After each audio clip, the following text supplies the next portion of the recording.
Hello everyone and welcome to this recap from last night's Campfire conversation with the EVCOM team. My name's Laura and it's a pleasure to take you through hopefully what will be a quick and energising recap or introduction to what we covered yesterday.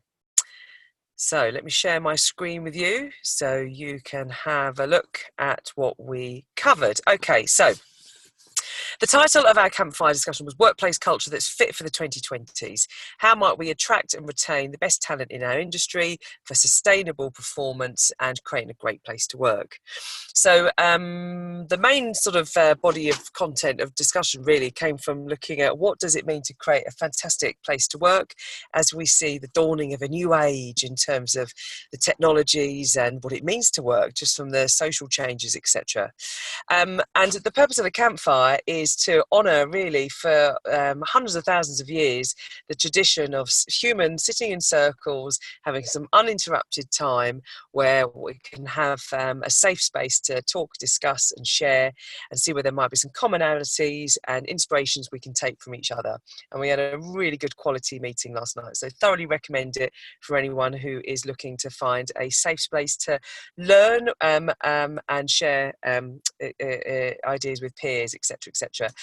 So how we kicked off was just thinking about the what it means to be in the world of work and running a business and contributing to business right now. In just 3 paydays' time, we're at the start of a brand new decade.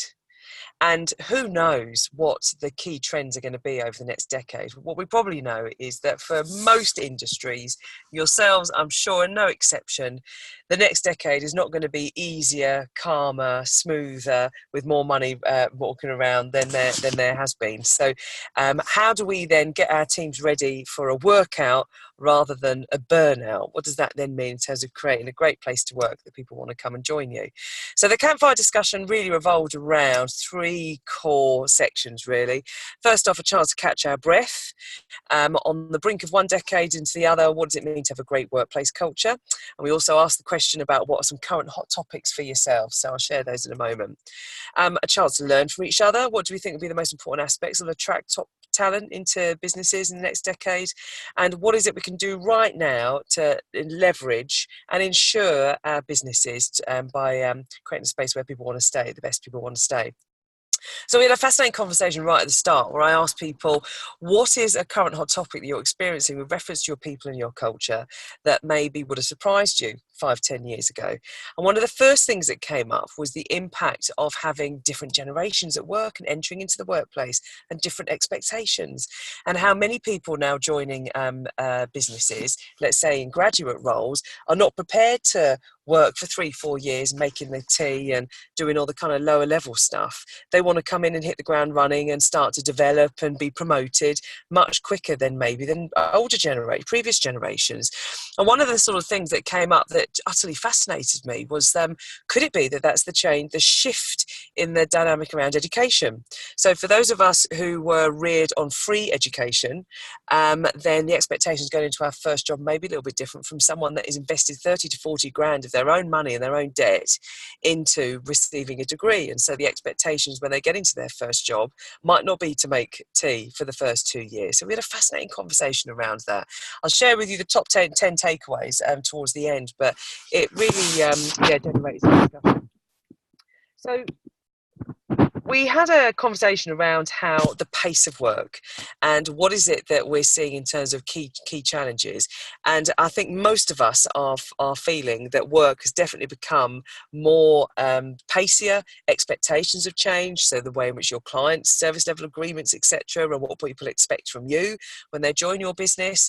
And this little unicorn line here, spike here, just shows how much things have increased. In fact, Moore's processing law has followed true, which is each year we are doubling the amount of information that can be processed and halving the cost to do that. So what we're seeing is this incremental, exponential growth of technology where some of us, depending on how long we've been in the world of work, have completely transformed even just how our desks look compared to maybe a few years ago. And in fact, in November 2017, there was a silent moment that happened around the globe. It was the moment there were more devices with SIM cards connected than there were humans on the planet. And the most extraordinary thing about that is that between November 2016 and November 2017, there was a 30% increase. About 3.6 billion new devices became live on the internet. So that's just a practical example of just how much has kind of changed, and how our need to evolve in the way that we work and the way organisations work has that caught up at the same pace. One of the key things that came out, and you'll see the copies of the flip charts here, is this kind of how do senior level teams, senior leadership teams, SLTs, interact with people? And I mentioned this idea of, rather than using phrases like a top-down communication plan, for example, which to me just sounds so old-fashioned and so parent-child. And actually, we are raising people. People are now being raised to have different expectations around hierarchy than maybe in previous generations. People want to be treated as responsible, accountable adults, not just told what to do and told off if they don't do it right, but to be talked at the same level. So someone who's new in, to be sitting next to the senior leadership team in their strategy discussion meetings, getting their opinions, etc. And focusing people on the shared way ahead to get a bit of hope and energy, which of course is such unique human aspects of it. If there's a lot of drama going on, or a lot of conflict, or a lot of uncertainty, then actually to spend the majority of your language as an organisation focusing on the future is going to not only be comforting for people that want a bit of certainty, but it also galvanises a bit more energy because everyone is pointing in that same direction. And in fact, in the old days, hierarchy would have worked in an organisation if the person at the top was paid the most money to tell the next rung down what to do, who tell the next rung down what to do, who tell the frontline people what to do. So your board would tell the heads of, would tell the frontline leaders, supervisors, would tell the frontline people what to do.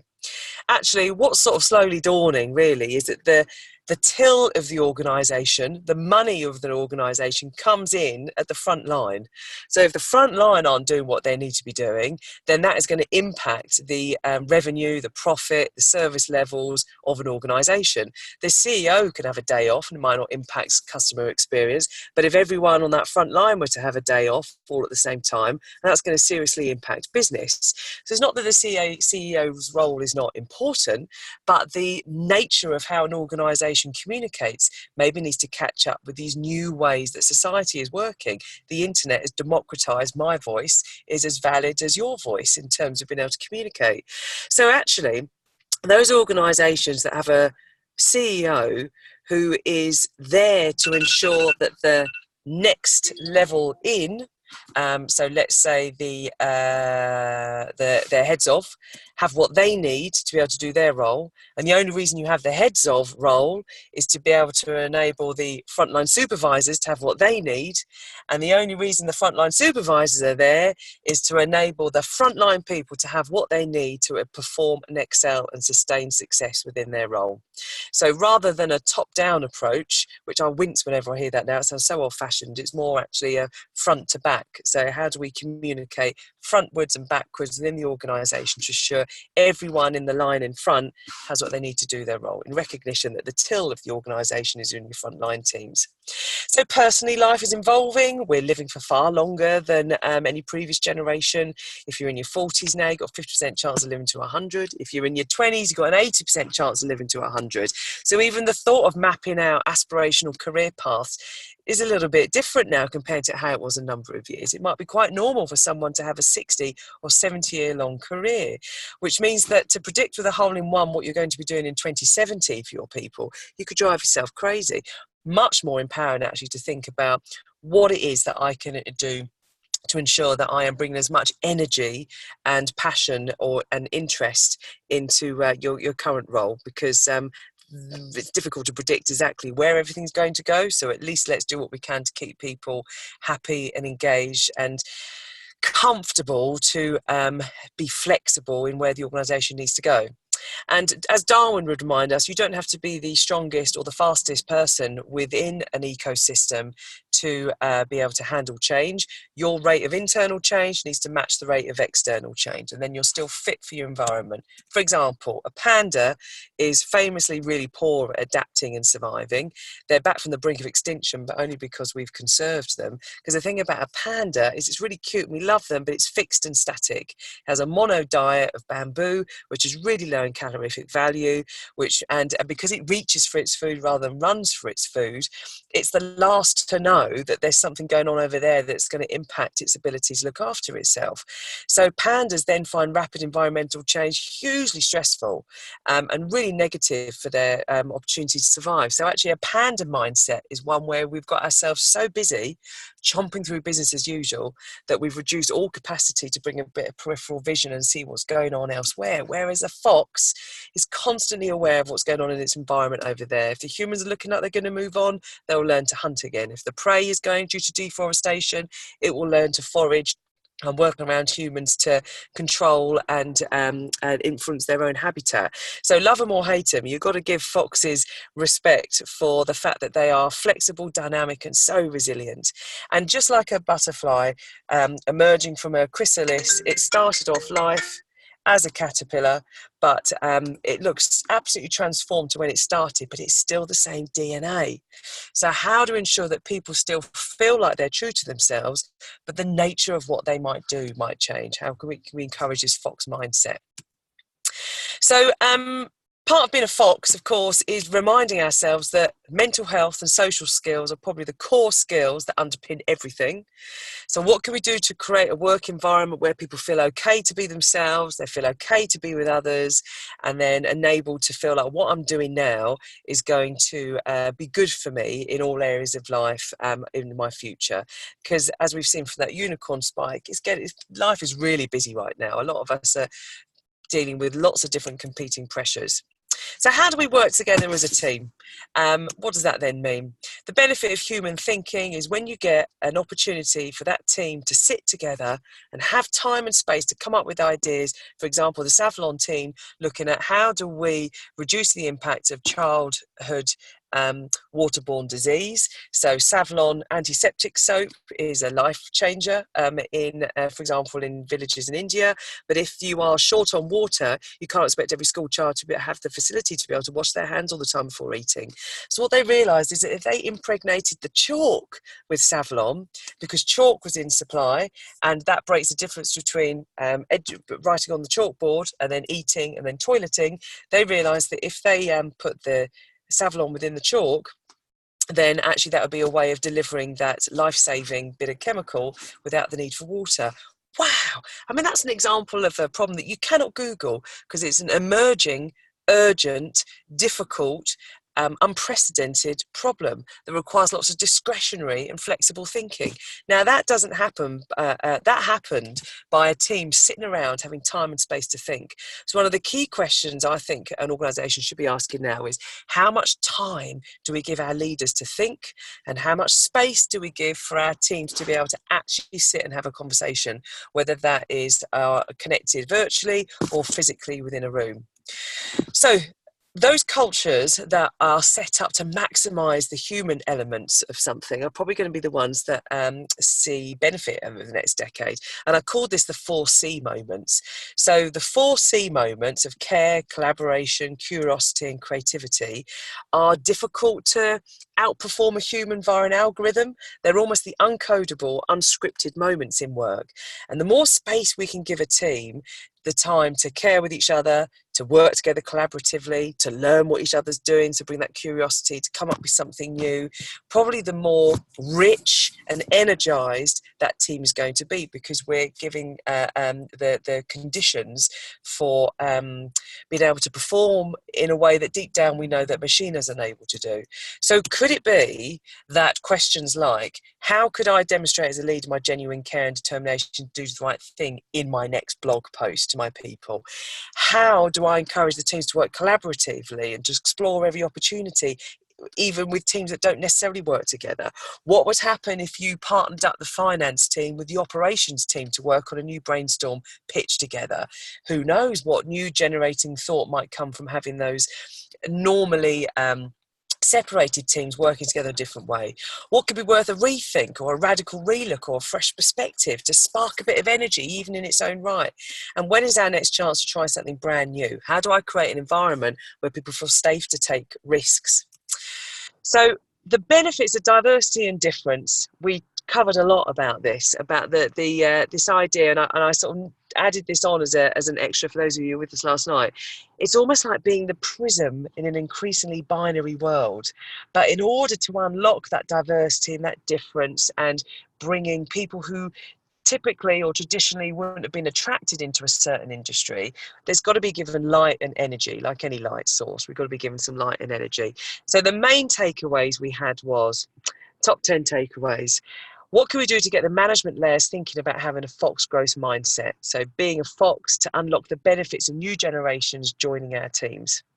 The more we can do our working out loud, the more involved and engaged people will be and confident about the future. So rather than saving everything until some shiny glossy PDF document, it's involving people right from the start in terms of co-collaborating how we work stuff out. Moving away from this top-down servant culture, which just sounds so 80s, where orders are sent down the chain. The tiller's at the front. So asking the team in front, what can we do for you? And that being the most courageous act a leader could do with their teams. Giving the precious currency of time to people, from regular one-to-ones to time as a team to share, connect, energize and learn. I've been working at N&D now for over 20 years, and actually what I'm realizing as time goes on is even just giving people space to learn and a room to sit in as a team might be the number one benefit of having some formal structured learning put into people's diaries. There are some radical ideas out there in terms of attracting and retaining emerging talent. I mentioned about Facebook's policy of offering egg freezing to attract more women into their tech positions. A real game changer and very controversial. That was about 2 years ago they launched that. And even just this week, Virgin launched the fact that they are no longer going to ask people about their education and qualifications when they join the business as part of the recruitment criteria. Richard Branson is, famously dyslexic and talks about the benefits of having that different type of brain, one in which the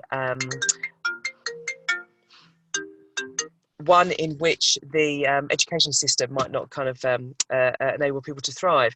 So there's a frequency of monthly reviews came up quite a bit. So a number of the guys were already running 6 monthly reviews, but maybe how we can speed that up and have more. The value in having planned culture building events, but as well as the more spontaneous stuff that didn't feel like forced fun. And this idea of learning and development being the kind of the passport for people to be able to develop within the safety net of a long-term position. So as well as the beer fridge as the culture bit, the fun bit, offering L&D to keep talented people so you can stay and move on in your career. And it doesn't have to be laying on a load of expensive training courses. It can be just even giving people time and space to sit and watch a TED talk as a team and then discuss it after. Anything to keep people's brains ticking over and curious and energized. Getting different teams involved in bigger, wider strategy, because sometimes the freshest ideas are from the newest in, and the value of being able to share, listen and connect with others in the industry. I think people really enjoyed that yesterday evening. So the enduring power of the campfire. So my name's Laura. I hope you found this as a useful wrap up. I'd only planned for it to be 10 minutes, but you can see my alarm has gone off a couple of times. So I hope that was useful for you. And with 3 paydays to go into the start of a brand new decade, what can you do to smash it out of the park in 2019 and get set up with the best possible platform for the decade ahead? I wish you well. Keep foxy.